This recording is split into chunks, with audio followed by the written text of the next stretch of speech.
അവസാനത്തുള്ളി രക്തം വരെ നമുക്ക് വേണ്ടി ചിന്തി നമ്മെ സ്നേഹിച്ച, ഇന്നും നമുക്ക് വേണ്ടി തുടിക്കുന്ന ഈശോയുടെ തിരുഹൃദയത്തിൻ്റെ മുൻപിൽ നമുക്ക് കരങ്ങൾ കൂപ്പാം. അവിടുന്ന് അരുൾ ചെയ്യുന്നു, അധ്വാനിക്കുകയും ഭാരം വഹിക്കുകയും ചെയ്യുന്ന നിങ്ങളെല്ലാവരും എൻ്റെ അടുക്കൽ വരുവിൻ, ഞാൻ നിങ്ങളെ ആശ്വസിപ്പിക്കാം. ഞാൻ ശാന്തശീലനും വിനീത ഹൃദയനുമാകയാൽ എൻ്റെ നുകം വഹിച്ച് എന്നിൽ നിന്ന് പഠിക്കുവിൻ, അപ്പോൾ നിങ്ങൾക്ക് ആശ്വാസം ലഭിക്കും. ഈശോയുടെ തിരുഹൃദയം ആത്മീയ പോഷണവും സൗഖ്യവും സംരക്ഷണവും ആശ്വാസവും നൽകുന്ന ഇടമാണത്. അധ്വാനിക്കുകയും ഭാരം വഹിക്കുകയും ചെയ്യുന്ന നമ്മയെല്ലാം ചേർത്ത് നിർത്തുന്ന സ്നേഹത്തിൻ്റെ നിറകുടം. വിശക്കുന്നവരെയും വിതുമ്പുന്നവരെയും പാപികളെയും പാവങ്ങളെയും അണച്ചുപിടിക്കുന്ന സ്നേഹസാഗരം.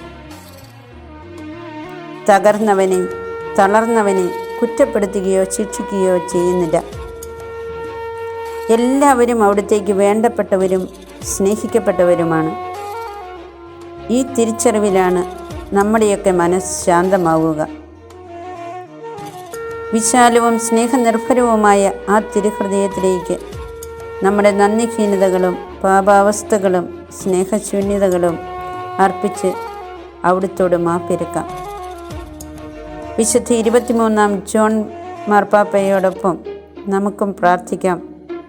ഈശോയെ, നിൻ്റെ അടുക്കലായിരിക്കുമ്പോൾ എനിക്കൊന്നിനെയും ഭയമില്ല.